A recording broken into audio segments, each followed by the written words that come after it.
Hello guys, how are you? Bom, a gente sabe que as nossas videoaulas vão ser toda semana, né? A nossa primeira aula de hoje vai ser sobre o Present Perfect, que é um tempo verbal um pouquinho complexo de entender, né? Ele causa um pouquinho de dúvida. Na realidade, os americanos, por exemplo, eles utilizam muito mais o Present Perfect do que o Simple Past, tudo bem? E sobre o que consiste o Present Perfect? O que é o Present Perfect?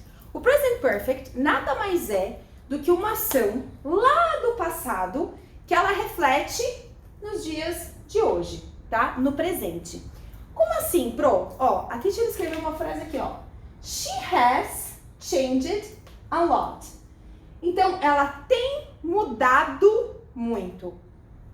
Nessa frase, a gente percebe que eu não disse quando ela mudou, eu não falei quando essa ação no passado ela se iniciou, mas eu estou falando que em algum momento do passado ela mudou e que isso reflete nos dias de hoje, porque ela está diferente, tá? Por exemplo, they have gone to Chris' party. Eles têm ido na festa do Chris. Nesse caso, eu tô falando que em algum momento do passado eles foram à festa. Que eles podem estar hoje lá ou não, tá? Pessoal, nota aqui no primeiro exemplo que a teacher pôs changed. Ó, é um verbo do Simple Past, ele acaba sendo regular, tá? Por isso ele termina com ed. Aqui eu tenho they have gone to Chris' party. O gone, ele acaba sendo a terceira coluninha, né, do past participle. Ele é um verbo irregular. O verbo no presente é go, o verbo no Simple Past é went e o verbo na terceira coluna é gone.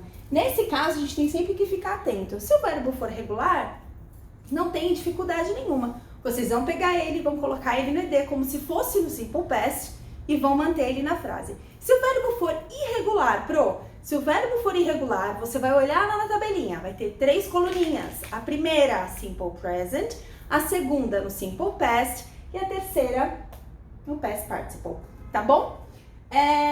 Por que a teacher fez esse esqueminha? É para caso vocês tenham dúvida na hora de criar a frase. Então, na afirmativa eu uso o sujeito, mais o verbo have ou has. Por que você pôs duas possibilidades? Porque vai depender do seu pronome. Por exemplo, se for I, we, you and they, eu vou utilizar o have. Se for he, she, it, eu vou utilizar o has. Tudo bem? Então, eu pus aqui o have ou has, mais na negativa sujeito, ou haven't ou hasn't, mais o not. Assim como a gente tem lá no Simple Present, a gente tem o is, o are, na negativa fica isn't e aren't, e no do e no does a gente tem doesn't e don't, a gente tem a mesma coisa nesse verbo auxiliar. Quando eu coloco have not, eu posso falar haven't. Quando eu coloco has not, eu posso falar hasn't. Por que a teacher colocou, então, voltando essa chave gigantesca aqui? Porque o que você vai perceber é que ela vai mudar só o começo. Então, na afirmativa vem o sujeito mais o verbo auxiliar. Na negativa vem o sujeito mais o verbo auxiliar na negativa. E na interrogativa, vocês estão vendo que ele faz uma viagem lá pra frente e o have e o has vem pra frente, tá? Mais o sujeito, mais o resto. Verbo regular, com ed, verbo irregular, vocês têm que checar a lista, mais o complemento. É bem simples assim mesmo, tá? Os advérbios que a gente utiliza, quais são?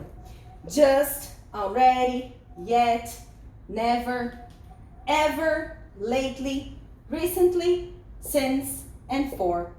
Pessoal, eu sei que tá meio difícil de ler, mas a teacher vai tirar uma foto do quadro.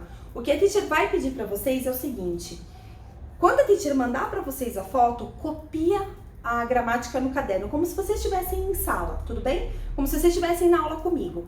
Pega, copia essa matéria no caderno, por quê? Porque pode ser que a teacher peça para você consultar em algum exercício que a teacher mandar para vocês, até mesmo quando nós voltarmos às aulas presenciais, né? A teacher pode pedir esse conteúdo para vocês. Então não se esqueçam de, quando a teacher mandar para vocês o conteúdo, passa ele pro caderno. A teacher precisa toda vez que tiver gramática, toda vez que tem gramática. É como se a teacher estivesse passando na lousa de vocês, lá na sala, e a teacher pedisse para vocês copiarem para consulta. Tudo bem?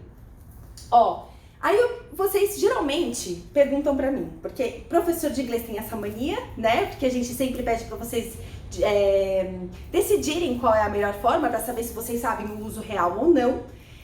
De mandar aqueles exercícios, complete com Simple Past ou Present Perfect. Como que eu sei, quando é Simple Past e quando é Present Perfect? Pessoal, é muito simples. No Simple Past, as ações acabam com um tempo definido. Então, por exemplo, se a ação começou no passado e ela terminou no passado, ela é Simple Past. Por quê? Nós temos palavrinhas que mostram pra gente que a ação já acabou. Por exemplo, last night, yesterday, years ago, tá? Last century. Todas as referências de passado de uma ação que já acabou, elas são Simple Past. Já no Present Perfect, ó, tempo não definido. Olha aqui, she has changed a lot. Lembra que a teacher comentou? Eu não falei quando começou essa mudança. Eu sei que ela foi no passado, mas eu não te dei a indicação de quanto tempo, tá? E nem de tempo definido. Ó, ações que ainda não terminaram. Ela vai refletir no hoje, tá? A gramática é super simples, a teacher vai estar online o tempo todo, vocês podem acessar o Classroom sempre, o Hangouts a teacher vai sempre responder, e-mails, a forma de comunicação que vocês já têm, vocês já podem contar que a teacher vai estar aí, tá bom? A única coisa que a teacher vou reforçar, copia essa matéria no caderno, tá? Eu vou precisar dela na hora de vocês fazerem exercícios. Na hora de fazer os exercícios, por exemplo, eu tô com dúvida no vocabulário X.